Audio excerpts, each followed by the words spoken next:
what I've really enjoyed about Tav's presentation is how it has sort of given me an easy time or an easy entry into my part of the conversation. I think what I've picked is that there was the question of who written all over it. Who is telling the story? Whose voice are we centering? Who are the people? What is their past? What do they care about? And why is this important? And that is so important to me.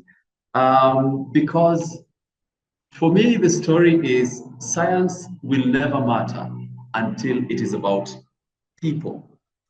I believe, I have even indoctrinated myself, I think, to know that science has no significance to us outside of ourselves, outside of our existence, and outside of our welfare. So I would imagine that as a journalist, I cannot go on TV or on radio to tell people about, say, the Archimedes principle. It will not mean much to them for me to explain what the Archimedes principle is. But if I went on TV to tell them how it transforms transportation of goods and people across continents, then that is something. How it helps them reduce costs of goods that they have picked from whatever part of the world, then that's something. So just saying that science will never matter until it is about people. Let us ask ourselves, we can't be explaining rockets, but we can explain to people what rockets would help them do or achieve. If we do that, they would be willing to listen to what rockets are. I picked on rockets because we consider rockets as some of the most complex bit of science, and we keep asking people, it's not rocket science.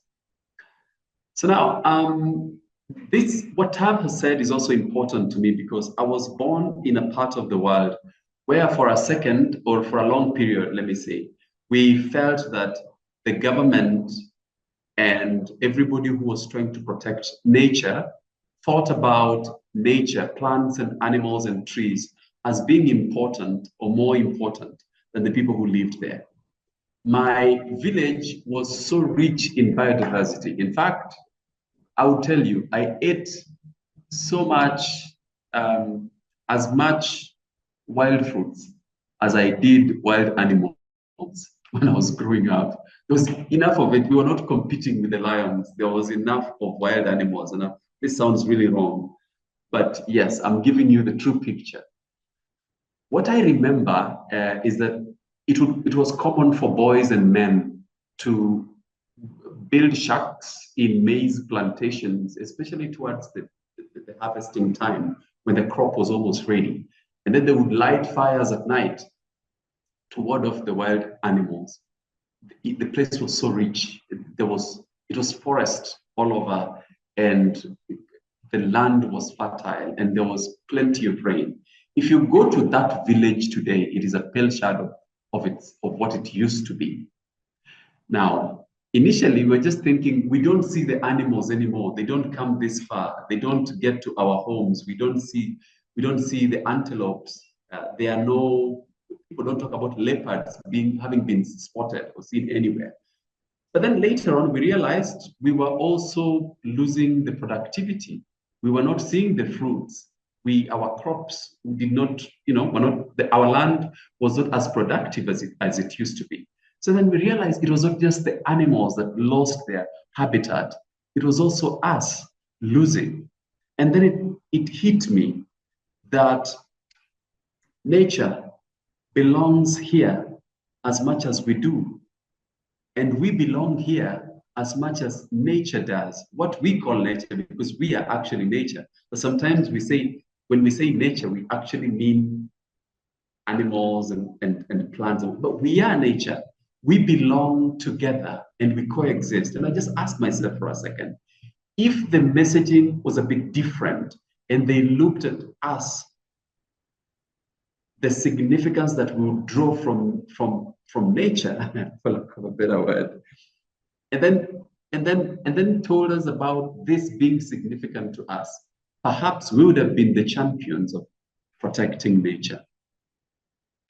So when we are telling stories, environmental journalism or environmental reporting or storytelling, I think for me, I thought about the work that I have been doing over the past 13 years or thereabout. And I thought I can only condense it to a few lessons that I've learned. And one of them is that your knowledge is limited, but that's not necessarily a problem or wrong. That is actually your superpower. Now, when you look at what you know in every story that I have ever produced, one thing that I have always realized is that I do not have all the information to do the story to completion. What has that done to me? It has always sent me back to people. The people who produce the science, the people who live the realities that the science is talking about. And what my limited knowledge enables me to do is to center people. Until you center people, your stories will never matter. I hold that. And I will say that 1,000 times. And I'd like to give you an example of the picture on your screen was taken in 2021. There was a massive landslide at a place called Chesagon in Kenya, in the Rift Valley. Now, I was going to this place with my colleagues to report after about 3 days after the landslide. What the landslide did is about 30 people were reported dead. A whole trading center or market was flattened by the landslide. And so I asked myself, all the figures are already there. All the videos, including videos taken by Chopper over that place, already flowing all over X and Facebook and WhatsApp groups and all. And I asked myself, what on earth am I going to Chesagon, over 300 kilometers from Nairobi, to do? And so I contacted one of our professor friends. He's a professor of geography. And I told him, we are going to Chesagon to do this story. But what the hell are we going to report? What is the story? What are we doing here? And so we sat down, and one of the things that we do for all our documentaries as basic procedure is that we sit down and blab before we begin to research. And our blabbing is usually recorded. So when we pick an expert on the subject, we sit across the table, we press record, and we start talking, and we ask as many questions as possible. And that day I asked him, as we were just, doing the blab, I asked him, why did this thing happen? And then he said, you said you don't know what you're going to report, but there is your story. I think that's a good place to begin. And so he opened maps. We went to the location. He showed me where this place was. He showed me all the elements and what they actually meant. And then we went several years back over Chesagon and looked at the satellite images from the 70s, the 80s, the 90s, the 2000s, and the most recent pictures of that place. And we noticed that, number one, this marketplace was in a low-lying area, as you can see in the picture. It's in a low-lying area, and there are mountains, or should I say hills, all around. Now, what we could see from the maps is that the area surrounding this marketplace is riparian. So there are natural springs that stream from the top of the hills all the way down, several of them. But what has happened over the years is that there has been a lot of massive deforestation. And what is happening uphill there, I wish I could zoom, is that there's crops. People are doing farming all the way to the top of the hill. And so he asked me a question. He told me, in normal life, nobody should own a hill. A hill is a special ecosystem which should be protected. And in normal cases, in ordinary cases across the world, standard practice is that such usually is government land, or there's usually some regulation protecting the use. If it's given to private ownership, then there is policy that's supposed to guide the use of that hill. Now explain to me why the people of Chesagon have farmed everywhere in the riparian area and everywhere up to the top of the hill. Now what has happened is that this is what has caused the landslide. It's still raining, there's still natural water flowing from the top of the hill downwards, and so the ground is getting weaker every day. And so your story is not so much about the landslide. Your story is much more about, number one, the planning failure, a land planning failure.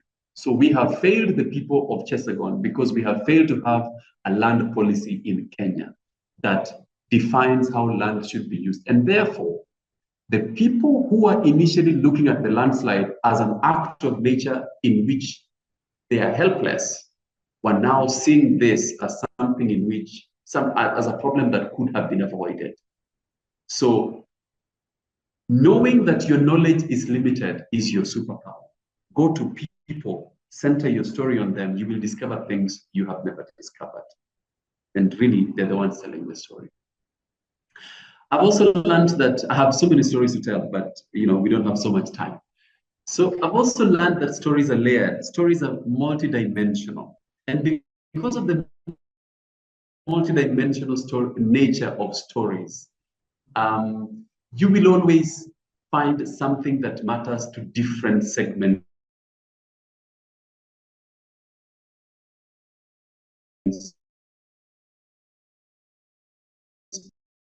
of your audience. Not Tolua or something. Mzee Tolua is from one of the stories that we did. It's Kenya's desert alert. I have a million things to say about this story, but I'll focus on one. So when we interviewed this man for this story, what we were covering was that we have a problem and Kenya is slowly becoming a desert. From when we had, from the 80s, about 70% of the landmass in Kenya was categorized as arid and semi-arid land. Now, fast forward to today, more than 83% of the landmass in Kenya is considered arid and semi-arid. What is happening to the areas that were originally, that were arid and semi-arid earlier, is that they are moving from that and they are advancing, they're becoming deserts. And part of it is because of deforestation and unsustainable land use. So we interviewed this man about the drought that had happened. And he told us something that they do as a community. They told us that after every episode of drought, they usually sit together as a community or as a village and they say, how many cattle, because they are mainly pastoralists, that's all they do. They don't grow crops, they keep animals. They say, how many, and this goat that he was carrying, by the way, is all that he was left with after 5 years of drought. So now they would sit and say, who is left with more livestock than the other? And the people who had the most livestock in the community would actually give to the people who are left with nothing, or who are left with very little. And that way, they would help each other to build back from an episode of drought. And that was mind-blowing. These people already have some level or some kind of social protection inbuilt in culture. And at that time, the government of Kenya was toying with the idea of how can we introduce insurance for pastoralists so that farmers or livestock keepers can be giving some money every month.